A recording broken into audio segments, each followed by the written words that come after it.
சபையார் எல்லாரையும் வாழ்த்துகிறேன், வரவேற்கிறேன். இந்த நாளிலும் கடந்த நாட்களில் பார்த்து கொண்டிருந்தோம். ஆவிக்குரிய வரங்கள் என்ற தலைப்பில் நம்ம போன வாரம் பார்த்தோம். அறுவை போதிக்க வசனம், ஆனந்தி போதிக்க வசனம், தீர்க்கதரிசன உரைக்க வசனம் அப்படின்னு நம்ம பார்த்து கொண்டு இருக்கிறோம். இந்த வாரம் நம்ம பார்க்க போகிறோம் வரங்கள் எப்படி செயல்படுகிறது, தீர்க்க தரிசன வரங்கள், பற்பல பாஷையின் வரங்கள் எப்படி செயல்படுகிறது சொல்லி இந்த வாரத்தை நம்ம பார்க்க போகிறோம். படம் கற்பனை பிள்ளைங்களை இந்த வரங்களை தேவன் வெவ்வேறு விதங்கள் என்ன பண்ணுகிறார், செயல்படுத்துகிறார். 1 கொரிந்தியர் 12ஆம் அதிகாரம் 1ஆம் வசனம் வாசிப்போம். அன்றியும் சகோதரரே, ஆவிக்குரிய வரங்களை குறித்து நீங்கள் அறியாதிருக்க எனக்கு மனதில்லை. அன்றியும் சகோதரரே, ஆவிக்குரிய வரங்களை குறித்து நீங்கள் அறியாதிருக்கிறதுக்கு எனக்கு மனதில்லை. ஆகதான் வசனம் என்ன சொல்றதுன்னா, ஆவிக்குரிய வரங்களை நீங்கள் அறிந்து கொள்ள வேண்டும், அதை நீங்கள் தெரிந்து கொள்ள வேண்டும். உங்கள் வாழ்க்கையில் நீங்கள் என்ன வேண்டாம், பிரயாசம் அதை என்ன பண்ண வேண்டும், செயல்படுத்தப்பட வேண்டும் என்று இந்த வேதம் சொல்லுதான் பணக்கார. அதனாலதான் இந்த ஆவிக்குரிய வரத்தை நம்ம எப்படி செயல்படுத்தணும், எந்தெந்த வரங்கள் எப்படி செயல்படணும் அப்படின்னு சொல்லி நம்ம பார்த்து கொண்டிருக்கிறோம். முதலாவது வரம் என்னன்னு பார்த்தீங்கன்னா தீர்க்க தரிசன வரம். இந்த தீர்க்க தரிசன வரங்கள் எப்படி செயல்பட வேண்டும் என்றால், நம்ம வாழ்க்கையில முன்னாடியே நடக்கக்கூடிய காரியங்களை, நம்ம வாழ்க்கையில நடக்க போற காரியங்களை முன்னாடியே பின்னாடி நடக்க போற காரியங்களை முன்னாடியே அறிவிக்கிறது தான் தீர்க்க தரிசனம் இல்லையா? இது ஒரு வகையான தீர்க்க தரிசனம். இல்ல உங்க வாழ்க்கையில் நடந்து முடிந்த காரியத்தை சொல்வது தீர்க்க தரிசனம். அதாவது இறந்த காலத்தையும் நிகழ்காலத்தையும் வரப்போகிற காரியங்களை குறித்து சொல்றதா தீர்க்க தரிசனம். கரெக்டா? அப்போ தீர்க்க தரிசனங்கள் தனியாக செயல்படக்கூடாது, சபையோடு செயல்பட வேண்டும். சுகமளிக்கும் வல்லமைகள் வரங்கள் தனியாக செயல்படக்கூடாது, சபையோடு கூட செயல்பட வேண்டும். அப்போ ஊழியர்கள் வேற, வரங்கள் வேற, வல்லமைகள் வேற சொல்லி நம்ம பார்க்க கொண்டிருக்கிறோம். ஊழியர்கள் என்பது டினாமினேஷன், அது அநேக சபைகள் சேர்ந்துதான் ஊழியர்கள். அந்த சபைகள் என்ன இருக்கும் அப்படின்னு சொன்னா, ஒரு 100 சபை இருக்கும். அந்த 100 சபைக்குள்ளவே ட்ரஸ்ட் இருக்கும், தலைவர்கள் இருப்பாங்க, செயலாளர் இருப்பாங்க, பொருளாளர்கள் இருப்பாங்க, ட்ரஸ்ட் மெம்பர்ஸ் இருப்பாங்க. அதுக்கப்புறமா அந்த சபையுடைய ஆக்டிவிட்டிஸ்லாம் என்ன பண்ணுவாங்க, மூப்பர் இருப்பாங்க. அந்த சபைக்கு என்ன பண்ண உடன் ஊழியர் இருப்பாங்க. சபைக்கு என்ன பண்ணுவாங்க, உடன் வேலை செய்கிற உடன் ஊழியர் செய்கிற ஆட்கள் இருப்பாங்க, சகோதரிகள் இருப்பாங்க, சகோதரர்கள் இருப்பாங்க. இது ஒரு சபையினுடைய திட்ட நோக்கம். இப்படிதான் ஒரு சபையை என்ன பண்ணுறோம், உருவாக்குகிறோம். அதில் விசுவாசிகள் இருப்பாங்க, அந்த ஊழியர்களில் சுவிசேஷர்கள் இருப்பாங்க, அப்போஸ்தலர்கள் இருப்பாங்க, போதகர்கள் இருப்பாங்க, மெய்ப்பர்கள் இருப்பாங்க, வரங்கள் பெற்றோர்கள் இருப்பாங்க, வல்லமைகள் பெற்றோர்கள் இருப்பாங்க. இவங்கெல்லாம் யாருக்கு ஊழியம் செய்யணும், சபைக்கு ஊழியம் செய்யணும். இப்ப இருக்கிற சபைகளை நம்ம பார்க்கும்போது இவங்க தனித்தனியாக செயல்படுறாங்க. சுவிசேஷம் ஊழியம் செய்யற சொல்லி ஒருத்தர் என்ன பண்றாங்க, தனியாக போயிடுறாங்க. நான் தீர்க்க தரிசனம் சொல்றேன்னு சொல்லி வீடு வீடா தீர்க்க தரிசனம் சொல்றதுக்கு போயிடுறாங்க. சபையில தீர்க்க தரிசனம் சொல்றதுக்கு போறாங்க.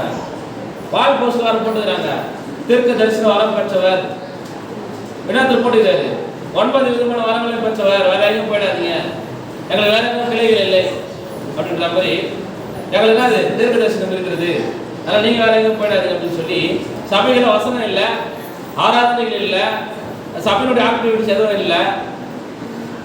வரவங்களெல்லாம் பிசாசுகளுக்கு ஒருத்தருந்தோம், வரவங்களெல்லாம் ப்ராப்பர்ட்டிக்கு சொல்லிட்டு உட்காந்துருந்தோம்.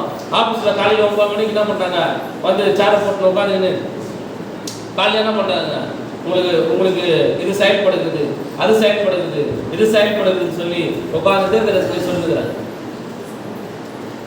தீர்க்க தரிசனம் உண்மையான தீர்க்க தரிசனம் எப்படி தெரியுமா இருக்கும்? உண்மையான தீர்க்க தரிசனம் என்ன தெரியுமா? நான் பிரசங்கம் பண்ண நினைச்சிங்களா? நான் பிரசங்கம் பண்ணும்போது ஐயா எனக்கே பேசின மாதிரி இருக்குன்னு சொல்றீங்க இல்லையா, அதான் தீர்க்க தரிசனம். அந்த வார்த்தையில பேசுறது தீர்க்க தரிசனம், வசனத்துல பேசுறது தீர்க்க தரிசனம். இது ஒரு வகையான தீர்க்க தரிசனம். தீர்க்க தரிசனம் என்பது பிராக்டிஸ் பண்ணி வர்றது கிடையாது. தீர்க்க தரிசனம் என்பது பிராக்டிஸ் பண்ணி வர்றது கிடையாது. எப்படின்னா உலகத்துல 2 காரியங்கள் பார்க்கும்போது பையனா பொண்ணா, உங்க பையன் உனக்கு பொண்ணு, உங்க பையன் உனக்கு பொண்ணு, உங்க பையன் உனக்கு பொண்ணு, உங்க பையன் உனக்கு பொண்ணு, உங்க பையன் உனக்கு பொண்ணு 10 பேருக்கு தீர்க்கதரிசனம் சொல்லுவோம் அப்படின்னு வச்சுக்கலாம்.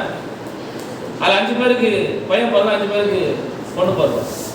5 தீர்க்கதரிசனங்கள் நிறைவேறணும், 5 தீர்க்கதரிசனம் நிறைவேறாது. இதுதான் இது தீர்க்கதரிசனம். அப்ப பொய்யா இல்லையா? இது வந்து பிராக்டிஸ் வர தீர்க்கதரிசனம், அனுபவத்தில் வர தீர்க்கதரிசனம், எக்ஸ்பீரியன்ஸ்ல வர தீர்க்கதரிசனம். இது தீர்க்க தரிசனமே இல்லை. ஏன்னா தீர்க்க தரிசனம் என்பது ஆரம்பத்தில் சொல்றது முடிவு போறதுமா 10 பேர் சரியா இருக்கணும். அதான் தீர்க்க தரிசனம். 5 நடந்து அது நடக்காம போறது தீர்க்க தரிசனம் இல்லை. இது வந்து மனிதனோட மூளையில செயல்படுறது தீர்க்க தரிசனம். அல்லேலூயா. தீர்க்க தரிசனம்னா எல்லாமே நடக்கணும், சொல்றதெல்லாம் நடக்கணும். அதான் தீர்க்க தரிசனம்.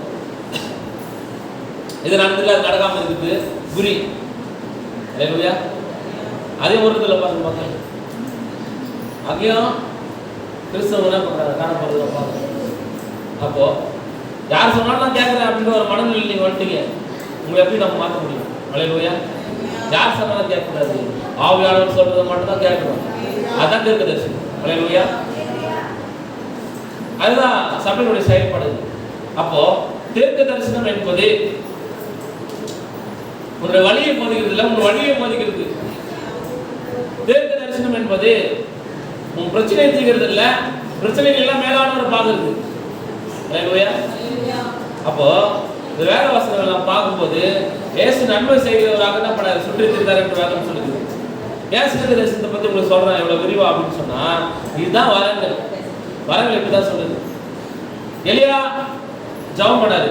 ஒரு 8 அதிகாரத்துல தான் 9 அதிகாரம் இருப்பான்னு நினைக்கிறேன். எலியா நம்மை போல பாடுள்ள மனுஷனா இருந்தா என்ன பண்ணாரா? என்ன பண்ணாரா? ரவுண்ட் அடிச்சுட்டாரா? நம்மை போல பாடுள்ள மனுஷனா இருந்தாலும் கருத்தால் ஜபம் பண்ணினார் என்று வேதம் சொல்லுது. எலியா நம்மை போல பாடுள்ள மனுஷனா இருந்தாலும் கருத்தான பண்ண ஜபம் பண்ணினார். ஜபம் பண்ணும்போது என்ன வந்தது? என்ன எதிராக ஜபம் பண்ணாரு? மழை வரக்கூடாதுன்னு ஜபம் பண்ணாரு. மறுபடியும் நான் ஜபம் பண்றாரு, மழை வரணும்னு ஜபம் பண்றாரு. 2 நாள்லயே ஜபம் பண்றாரா? இன்னைக்கு பைத்தியமா ஒரு இன்னைக்கு ஒரு நாள் ஜபம் பண்ணிட்டு நாளைக்கு ஜபம் பண்ணாம விட்டுருக்குங்க. இன்னைக்கு ஜபம் பண்றாரு மழை வரக்கூடாது, மறுநாள் உட்காந்து மழை வரணும்னு ஜபம் பண்றாரா? இல்ல. 3.5 வருஷத்துக்கு முன்னாடி ஜபம் பண்றாரு மழை வரக்கூடாதுன்னு சொல்லி. மக்கள் எல்லாம் பஞ்சத்துல ரொம்ப பாதிக்கப்பட்டாங்க. அந்த இடங்கள் ரொம்ப காய்ந்து போய் விட்டது. மக்களுக்கு சாப்பிடுறதுக்கு ஆகாரம் இல்லை, எல்லாம் போய் முறையிடுறாங்க. 3.5 வருஷம் கழிச்சு முழங்கால் பண்ணிட்டு அது 3 வருஷமா ஜபம் பண்ணுறாரு. 3 வருஷம் கழிச்சு இல்ல, 3 வருஷமாவே ஜபம் பண்ணுறாரு. ஒரு தீர்க்கதரிசி சொன்னார் இல்லையா, மழை வராது அப்படின்னு சொல்லிட்டு போயிட்டு 3 வருஷமா முட்டி போட்டு ஜபம் பண்றாரு. 3 வருஷத்துக்கு அப்புறம் ஜனங்களுடைய நிலைமை பார்த்து மறுபடியும் ஒரு ப்ராப்பர்ட்டி செயல்படுகிறது தீர்க்கதரிசி. மழை வருதுன்னு சொல்றாரு. இன்னைக்கு என்ன பண்றான் தீர்க்கதரிசின்னு சொல்லி வாரம் தலையெல்லாம் பிடிச்சி இது உங்களுக்கு நடக்கும், இவருக்கு அற்புதம் செய்யும், உன் வாயிற்கு நோய் நல்லாகும், உன் வாய் நோய் நல்லாகும் அப்படின்னு சொல்லி தீர்க்கதரிசி சொல்றாரு. உங்களோட நோயிடும். இல்லையா? மக்கள் என்ன பண்றாங்க, வர வைக்கிறாங்க, வாங்க உலகம் தேடிருந்தோம், எங்க ஐயாவுக்கு வல்லமே இல்லை, எங்க சப்பில சொன்ன என்ன பண்றாங்க, போன வாரம் இதுமே சொல்ல மாட்டாரு, இன்னும் வள முடிய ஊழியர்கள் அப்படின்னு மக்கள் தேடிக்கொண்டிருக்காங்க. ஏமாறுகிறவன் இருக்கிற வரைக்கும் ஏமாற்றுகிறவர்கள் பெருகி கொண்டேதான் இருப்பாங்க. அல்லேலூயா. அப்போ இந்த தீர்க்கதரிசனம் எப்படி சொல்றாங்க? பிசாசால தீர்க்கதரிசனம் சொல்ல முடியும், பிசாசால அற்புதங்களை செய்ய முடியும், பிசாசாலையும் அதிசயங்களை செய்ய முடியும். அது என்ன சொல்றாரு, அக்கிரமம் செய்யக்காரரை என்னை விட்டு என்ன பண்றாங்க, அகன்று போங்க. அல்லேலூயா. அல்லேலூயா. எப்படி பிசாசால அற்புதம் செய்ய முடியும்னா, அவன் கொடுப்பான் மறுபடியும் எடுத்துப்பான். உலகத்தன்மை தான். இப்ப நான் உனக்கு பணம் கொடுக்கல, அது வட்டியோட சேர்த்து திருப்பி கொடுறான்னு கேட்கிறான் பாத்தியா? அது போலதான் பிசாசு உனக்கு அற்புதம் செஞ்சானா அவன் 2 ஆவி இருக்குங்க, பரிசுத்த ஆவி ஒண்ணு, அசுத்த ஆவி ஒண்ணு. அவனுக்குள்ள அசுத்த ஆவி செயல்படுகிறது. அந்த அசுத்த ஆவியுடைய அதிகாரத்தை வச்சு அவன் என்ன பண்றான், உங்களுக்கான தேவைகளை நிறைவேற்றுறான். தேவைகள் நிறைவேறாம இருக்கும், உடனே புடிங்கி போயிடுவான். இந்த வட்டி போட்டு திருப்பி கேட்பான். நிறைய பேர் என்ன பண்றாங்க, ஒரு 30 வருஷம் நல்லா இருப்பாங்க, 30 வருஷத்துக்கு அப்புறமா அவங்க குடும்பம் எதுவுமே இல்லாத சொத்து வித்துலாம் வித்துட்டு ரொம்ப நடுத்தருக்கு வந்து ரொம்ப கஷ்டப்பட்டு இருப்பாங்க. பிசாசின் ஆசீர்வாதம் அப்படிப்பட்டதா இருக்கும். இயேசு கிறிஸ்துவின் ஆசீர்வாதம் அவன் ரொம்ப தாழ்மையா இருப்பான். அவன் என்ன பண்ண முடியாது, உயர முடியாது, அவனால என்ன பண்ண முடியாது, எழுந்திருக்க முடியாது, ரொம்ப தாழ்மையான நிலைமையில இருப்பான். அவனை ஜெபம் பண்ணி கர்த்தர் அழைக்கும் போது அவன் 1000 தலைமுறைகள் இருக்க அநேக தலைமுறைகளுக்கு ஆசீர்வதிக்கப்பட்டிருக்கும். இதான் பிசாசின் வல்லமைகளுக்கும் பிசாசின் வரங்களுக்கும் தேவனுடைய ஆசீர்வாதத்துக்குள்ள வித்தியாசம். அப்படிங்க எதை தெரிந்து கொள்ளலாம் அப்படின்னு சொன்னா, தேவனை தெரிந்து கொள்ள வேண்டும். தேவனுடைய ஊழியங்கள் எது, பிசாசின் வல்லமைகள் எது, தேவனுடைய வரங்கள் எது, பிசாசின் வரங்கள் எது என்பதை நீங்கள் தெளிவாக தெரிந்து கொள்ள வேண்டும். நீங்க தெளிவாக அறிந்து கொள்ளும் போது தேவன் உங்களுக்கு மூல ஆதாரமாக இருப்பார். தேவன் உங்கள் வாழ்க்கையில் என்ன பண்ணுவார், செயல்படுவார். தேவன் உங்கள் எதிர்காலத்தில் என்ன பண்ணுவாரு, செயல்படுகிறவரா மாறுவார். அல்லேலூயா. முதல்ல பிதா கிட்ட இருந்தது எல்லாம் வல்லமைகளும். அதுக்கப்புறம் ஆசாரியர் கிட்ட கொடுத்தாரு. அதுக்கப்புறம் என்ன பண்ணாரு, இந்த பூமியில இருந்த மோசே ஆரோன் அவங்க கிட்ட என்ன பண்ணாரு, மக்களுக்கான மீடியேஷன் கொடுத்தாரு. அதுக்கப்புறம் அவர் என்ன பண்ணாரு, அதை எடுத்துட்டாரு. அதை எடுத்து ஆரோன் கிட்ட இருந்த அந்த தூப பீடத்துல அதில் கொடுத்தாரு. அதுக்கப்புறம் என்ன பண்ணாரு, இயேசு கிறிஸ்துவிடத்துல கொடுத்தாரு. இயேசு கிறிஸ்து என்ன பண்ணாரு, ஹோலி ஸ்பிரிட் கிட்ட கொடுத்தாரு. ஹோலி ஸ்பிரிட் நம்ம கிட்ட கொடுத்துருந்தாரு. அல்லேலூயா. நான் போய் உங்களுக்காக ஒரு தேர்ச்சியில வாங்க அனுப்புகிறேன் அப்படின்னு சொல்லி நம்ம கிட்ட கொடுத்துருக்காரு. அப்போ யார்கிட்ட இந்த வல்லமை வரங்கள் யார்கிட்ட வந்திருக்குது, இன்னைக்கு நம்ம கிட்ட வந்திருக்கிறது. நாம் தான் செயல்பட வேண்டும், நாம் தான் ஜெபிக்க வேண்டும், நாம் தான் கட்டுகளை உடைக்க வேண்டும், நாம் தான் பற்பல பாஷைகளை பேச வேண்டும், நாம் தான் அந்நிய பாஷைகளை பேச வேண்டும், நாம் தான் என்ன பண்ண வேண்டும், தீர்க்க தரிசனங்களை சரியாக உரைக்க வேண்டும், சரியானவர்கள் என்ன பண்ண பார்த்து சொல்ல வேண்டும். அல்லேலூயா. தீர்க்க தரிசன வரங்களை எப்படி பயன்படுத்துறாங்க அப்படின்னா, அன்பான மக்களுடைய பிள்ளைங்கள எந்த ஒரு வரங்களையும் வேதம் சொல்லுகிறது, எந்த ஒரு வரங்களையும் வல்லமைகளையும் இலவசமா பெற்றீர்கள், இலவசமா கொடுக்குது. அல்லேலூயா. வரங்களை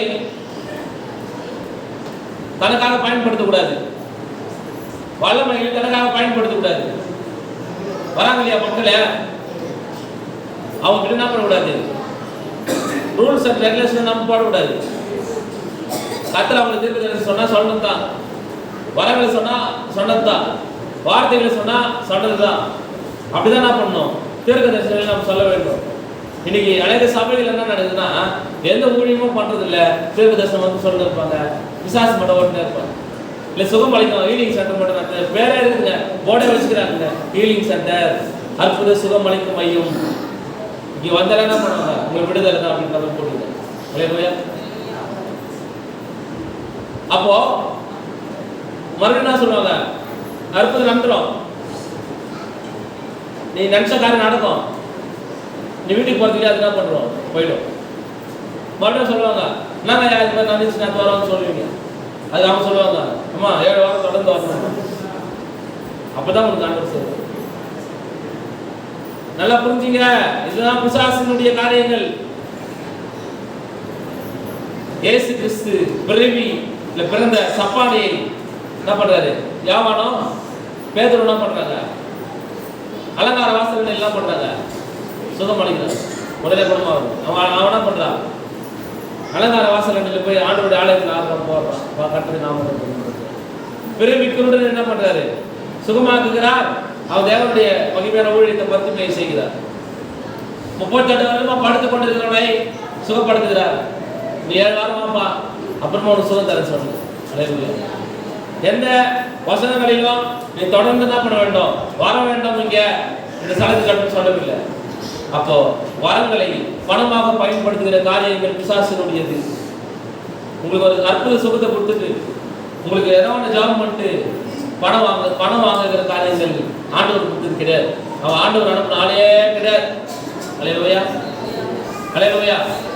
நான் இது உங்களுக்கு பண்ணி கொடுத்துறேன், இதெல்லாம் பண்ணி கொடுத்துருங்க அப்படின்னு சொல்றதுக்கு ரைட்ஸ் இல்லை. அப்படி ஒரு ஊழியம் நடக்குமானால் அது பிசாசின் ஊழியம், பிசாசின் ராஜ்யத்தை கட்டுகிற ஊழியம், ஆண்டவருடைய ராஜ்யத்தை கட்டுகிற ஊழியம். நன்மை செய்கிறவ சொல்லி தந்தாரு, வரங்களையோ வல்லமைகளையோ அற்புதங்களையோ அதிசயங்களையோ இலவசமா பெற்றீர்கள், இலவசமா தெளிவா சொல்லியிருக்காரு. பாத்தீங்களா, இலவசமா பெற்றீர்கள், இலவசமா கொடுங்க. அல்லேலூயா. அதுக்கடுத்து நம்ம பார்க்குறோம் கர்த்தருடைய சமூகத்துல வாசிங்க தேவனுடைய நாமத்தை நம்ம பார்க்கணும்.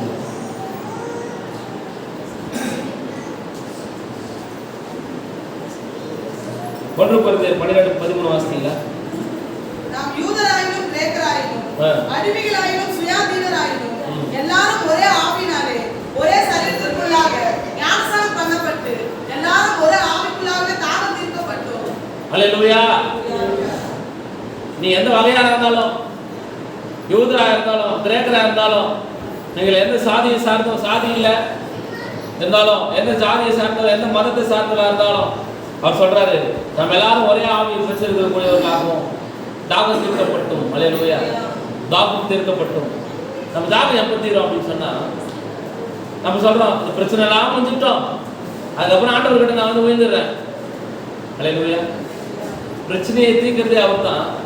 நீ அவர்கிட்ட அவருடைய வழியில வந்தாலே போதும், உன் பிரச்சனை எல்லாம் மாறிடும், போராட்டங்கள் எல்லாம் மாறிடும் அப்படின்னு அவர் சொல்றாரு. கலாத்தியர் 4ஆம் அதிகாரம் 6ஆம் வசனம்.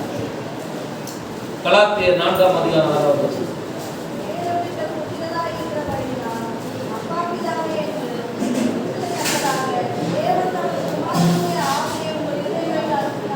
அல்லேலூயா. நீங்க அப்பா பிதாவே என்று கூப்பிடக்கூடிய புத்திர சுவிகாரத்தின் ஆவியை பெற்றிருக்கிறீர்கள். அல்லேலூயா. பவர் ஆஃப் காட், வல்லமையின் தேவன், வரங்களின் தேவன், அற்புதத்தின் தேவன், அதிசயத்தின் தேவன் கடைசியா உங்ககிட்ட கொடுத்துருங்க. நீங்க செயல்படுத்துங்க. புத்திர சுவிகாரத்தின் ஆவியை நீங்கள் பெற்றிருக்கிறீர்கள். அல்லேலூயா. அல்லேலூயா அப்படின்னு சொல்லி வேதம் சொல்லுது.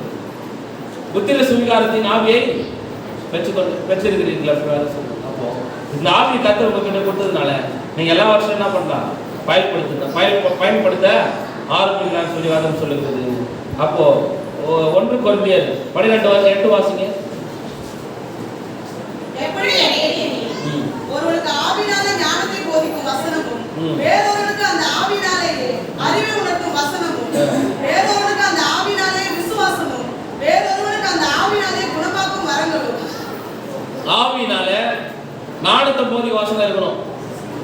ஆவியினாலே விசுவாசத்தை போதிக்கும் வசனம் இருக்கணும். ஆவியினாலே மக்களுக்கு நன்மை செய்கிற காரியங்களை சொல்லணும். இதுதான் வரங்கள். ஆவியினால தவறான வழிநடத்துதல் இருக்கக்கூடாது. அப்போ 2 ஆவி கம்பல்சரி எல்லாரும் மேல இருக்கும். ஒன்று பரிசுத்த ஆவி, ஒன்று அசுத்த ஆவி. அசுத்த ஆவி சொல்லும் உலகத்துடைய காரியங்களுக்கு முக்கியத்துவம் கொடுக்க சொல்லும். பரிசுத்த ஆவி சொல்லும் ராஜ்யத்தின் காரியங்களுக்கு முக்கியத்துவம் கொடுக்க சொல்லும். அல்லேலூயா. அசுத்த ஆவி பேசும். எத்தனை வருஷமா வேலைக்கு போற, எத்தனை சாவரம் சம்பாதிச்சு வச்சுக்கிற, எவ்வளவு பணம் சம்பாதிச்சு வச்சுக்கிறது அசுத்த ஆவி. ரசிக்கப்படாது சபையில் இருக்கு நம்மளை பார்த்து கேட்கும். இவ்வளவு குழந்தைங்க வச்சுக்கிறிய, என்னத்தான் பண்ண போற, நான் எவ்வளவு வச்சுருக்கேன் தெரியுமா அப்படின்னு அவங்களுடைய கவுண்ட்டை சொல்லுவாங்க. அவங்க கவுண்ட்டு பிசாசு பண்ணாலும் புரியுது போறோம்.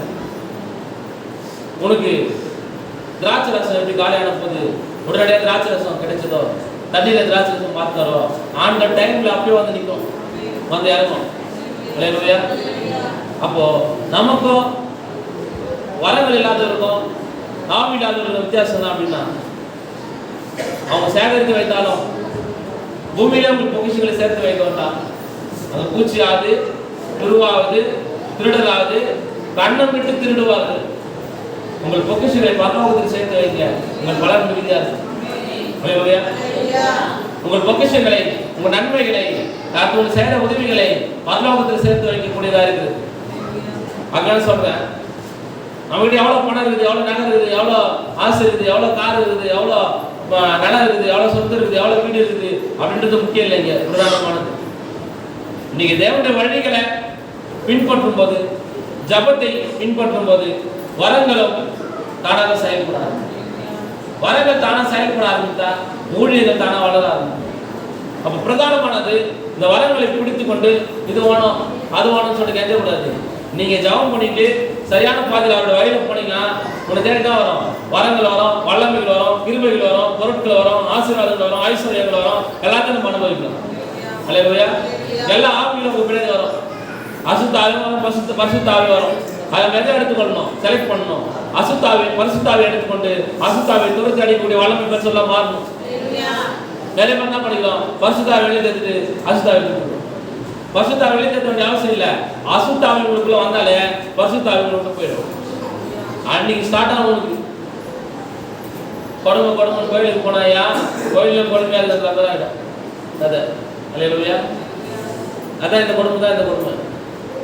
அல்லேலூயா. நான் சொல்றது உங்களுக்கு புரியுதா இல்லையா? கொடுமை கோயிலுக்கு வரலாம், அசுத்தாவை காத்துட்டு வரணும். அல்லேலூயா. கோடி அன்பான காத்துட்டு இருப்பீங்களே. கொடுமை உன் தேசத்தில் இருப்பது இருக்கு. அல்லேலூயா. கொடுமைக்கு தூரமாவாய், திகிலுக்கு தூரமாவாய். அல்லேலூயா. கொடூரமானவர்களின் சீரழி பதிலை மோதி அடிக்கிற பெருவளசத்தோடு இருக்கும். அப்போ கொடுமைலாம் அவர் ஒரு மேட்டரே இல்லை. அவர் எல்லாவற்றும் அழிப்பதற்கு வல்லமை உள்ளவர் தான். அல்லேலூயா. ஆனா உன்னை உருவாக்க வல்லமை பெற்றவர் அவர் தான். அல்லேலூயா. அல்லேலூயா. நீ நினைக்கிறதுலாம் நடக்காது. உன்னை குறித்து அவர் என்ன நினைக்கிறாரோ அதுதான் நடக்கும். அல்லேலூயா. பின்மாற்றத்தில் போனவர்கள் நிறைய பேர் கடவுள் எனக்கு எதுவுமே செய்யல, அதான் நான் போயிட்டேன். அந்த ஐயா எனக்கு கண்டுக்கவே இல்லை, நான் போயிட்டேன். அல்லேலூயா. நான் என்ன சொல்றேன் அப்படின்னா, ஒருவேளை நீ பின்மாற்றத்தில் போயிட்ட, பரலோக ராஜ்யத்தை நான் போய் அநேக மக்களை கூட்டிட்டு போகும்போது ஐயா என்னையும் கொஞ்சம் சேர்த்து கொள்ளுதா அப்படின்னா, அன்னைக்கு எனக்கு பவர் இல்லைப்பா. அந்த பவர் இன்னைக்கு இருக்குது என்கிட்ட. தவறான வழிக்கு போகாதுப்பா, தவறான வழிக்கு போகாதுமா, நீங்க திரும்பி வாங்கம்மான்னு சொல்ற பவர் இன்னைக்கு இருக்குது என்கிட்ட. ஆனா அழைப்பின் சத்தம் கேட்டு ஆயத்தம் ஆகிவிடும் போது, ஆண்டவர் அழைக்கும் போது, அவர் கூட கூட்டு போகும்போது, ஐயா ஐயா கத்தால முடியாது, அம்மா அம்மான்னு கத்தால முடியாது, எப்பா அப்பான்னு கத்தால முடியாது. அல்லேலூயா. வரங்கள் பிரகாரம் வாழ சொல்றாரு, வரங்களை பயன்படுத்த சொல்றாரு, சரியாக பயன்படுத்துங்க அப்படின்னு சொல்றாரு. தீர்க்க தரிசனம் சொல்லிட்டு காசு வாங்குறதோ, தீர்க்க தரிசனம் சொல்லிட்டு இவங்களுக்கு அற்புதம் நடந்துச்சு அதை 50,000 காணிக்கை எடுத்துன்னு சொல்றதோ, ஒரு பாஸ்டர் வந்து ரொம்ப நேரம் உடம்பு சொல்லி எல்லாம் ஹாஸ்பிட்டலுக்கு போயிட்டு ஒரு சகோதரன் ஆபரேஷன் பண்ணனால, ஆபரேஷன் பண்றதுக்கு அவங்க கிட்ட பணம் இல்லை, 10 லட்சம் ரூபாய் பணம் ஆகும். இந்த பாஸ்டர் போய் ஜாபம் பண்ணாரு, அவங்க சுகமாயிடுச்சு, அற்புதம் நடந்துச்சு. சார் போட்டு விட அற்புதம் என்ன பண்ணுவேன், ஜாபம் பண்ணி 5 நிமிஷம் கூட யாரும் நிற்க மாட்டேன், கிளம்பி வந்துட்டே இருப்பேன். ஜாபம் பண்ணிட்டு சமையல நிற்க மாட்டேன், கிளம்பி வந்துடுவேன். ஜாபம் பண்ணிட்டு சுகப்பட்டுட்டு சார் பொண்ணு வீட்டில் உட்காந்துக்குது. என்ன பாடுன்னா, ஜாபம் பண்ணல, ஆபரேஷன் 10 லட்சம் ஆகல, 5 லட்சம் கொடுத்துருக்கேன் எனக்கு.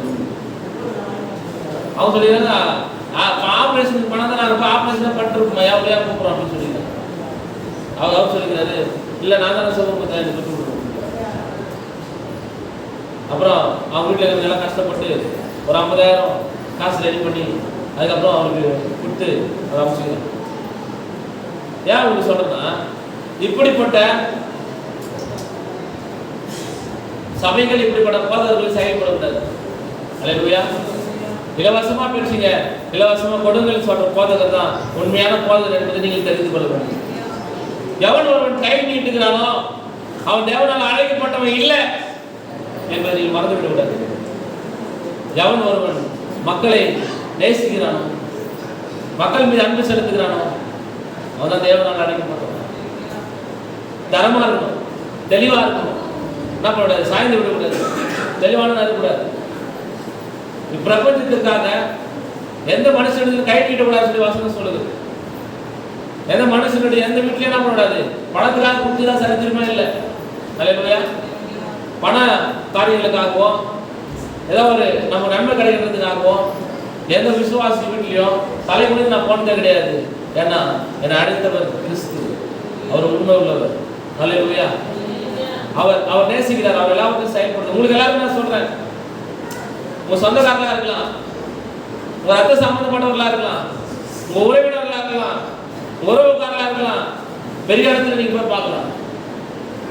அபிஷேகம் பெறாதவன், வரம் இல்லாதவன், வல்லமை இல்லாதவன், கிறிஸ்தவன்ற பெயர் வைத்துக் கொண்டிருக்கிறவன் சொந்த காரணத்துக்கு போய் நிற்பான். வரம் பெற்றவன், வல்லமை பெற்றவன், தேவனுடைய கிருபை பெற்றவன், அபிஷேகம் பெற்றவன் சாதி பார்த்து விதை விட்டு போயிருப்பான். கரவை தட்டுங்க காரணம். ஏங்க அவங்க வீட்லயே ஒண்ணுமே இல்லைங்க. கொஞ்சம் எண்ணெயும் கொஞ்சம் மாவும் இல்லாம வேற இல்ல. அது அங்க போயிட்டு முதலில் உண்டு பண்ணுகிற ஆடையை என்ன பண்ணுங்க, எனக்கு கொண்டு வாங்குறது யார் சொல்றது? எலியா என்ன பண்றாரு? அல்லேலூயா. அப்போ முதல்ல உண்டு பண்ற ஆடையை கொண்டு வா அப்படின்னு அந்த ஊழியர் சொல்லும்போது அவங்க என்ன பண்றாங்க? முதல்ல உண்டு பண்ற ஆடையை தராங்க. அப்போ நீ போக வேண்டிய இடம் பணம் வச்சுக்கிறவங்கிட்டயோ, சொத்து வச்சுக்கிறவங்கிட்டயோ, அதிகாரம் வச்சுக்கிறவங்கிட்டயோ, ஆளுகை வச்சுக்கிறவங்கிட்டயோ, பதவி வச்சுக்கிறவங்கிட்டயோ இல்ல. அவளை ஒன்று தரமாட்டான். எவ்வளவு வச்சுதான் ஒன்று தரமாட்டான். அவன் நினைப்பான் உன்னை யாருமா பார்ப்பான். கடைசியா யாரு நிக்கிற பாத்தியா, ஏன் கட்டதுன்னா வந்தாவணும் அப்படின்னு சொல்ற வார்த்தைக்கு முன்னாடி வெளியே வா. கர்த்தரோட நேசிங்க. அல்லேலூயா. போ, சிறுமையும் எளிமையான மக்கள் மத்தியில போ. அங்க உனக்காக ஒரு விதவை வைத்திருப்பேன், அவர்கள் உன்னை போஷிப்பாங்க. கர்த்தரோட நடத்துவார். அல்லேலூயா. அல்லேலூயா. அங்க நீ போன என்ன நடக்கும் அப்படின்னு சொன்னா, உன் ஜனதேசம் எலிசா நீ போகும்போதே மேல் வீட்டார ரெடியா இருக்கும். சுனாமி ஆயிரத்தி பண்ணி வச்சிருப்பாரு. விளக்கு தண்டுகள் சரியா இருக்கும். உனக்கான காரியங்கள் சரியானதா இருக்கும். போக வேண்டிய இடம் நாடா இது குடிசையா இருக்குது, நாடா இது சின்ன இடமா இருக்குது, நாடா இது சின்ன ஊழியமா இருக்குது, நாடா இது சின்ன சபையா இருக்குது, தயாக்கிட்டே எதுவுமே இல்லையே அப்படின்னு நினைக்காதீங்க. அல்லேலூயா. என்கிட்ட ஏதோ கொஞ்சம் இருக்கும்போது அதை நீங்க படிச்சுக்கணும். இல்லைன்னா அநேக காசு வரணும். பஞ்ச கால பேர் கொண்டு கத்தன காசு. அல்லேலூயா. அப்போ வரங்கள் இப்படி செயல்படுகிறது, வல்லமைகள் இப்படி செயல்படுகிறது. இந்த வரங்களை நீங்க பெற்றுக்கொள்ள வேண்டுமானால் பேதுருடைய ஒரே பிரசங்கத்தில் எவ்வளவு பேர் ரட்சிக்கப்பட்டாங்க தெரியலையா? வரங்களை தான் வேத வாசிப்பீர்கள். வரங்கள் இல்லையா என்றால் தூங்கி விட்டு தான் பண்ணுவீங்க. அல்லேலூயா. பேதுருவின் ஒரே பிரசங்கத்தில் 3000 பேர் என்ன பண்ணாங்க? ரட்சிக்கப்பட்டாங்க. அல்லேலூயா. என்ன பிரசங்கம் பண்ணிப்பார் அப்படி?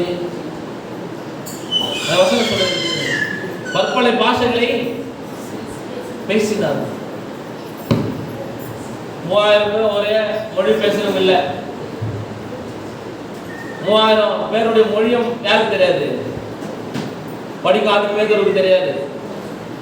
ஆனா அவர்கிட்ட அந்த கர்த்தருடைய வரம்பு இருந்ததுனால 3000 பேரும் பேசக்கூடிய பாஷைகளை அவர் பற்பல பாஷைகளாக என்ன பண்ணாரு? அவர் இருதயங்களை தொடும்படி பேசினார். அவர்கள் உணர்வுகளை தொடும்படி பேசினார். அவர்கள் இருதயங்களை தொடும்படி பேசினார். அவருடைய பர்சனல் பாவங்களை அவர் அறிக்கையிட்டு சொல்றாரு. அவருடைய வழிநடத்தலை சொல்றாரு. அவங்க எப்படி வந்தாங்கன்றதை சொல்றாரு. 3000 பேர் உடனடியாக வரையாத்திர ரட்சிக்கப்பட்டாங்க. கரங்களை தட்டுங்க. அல்லேலூயா.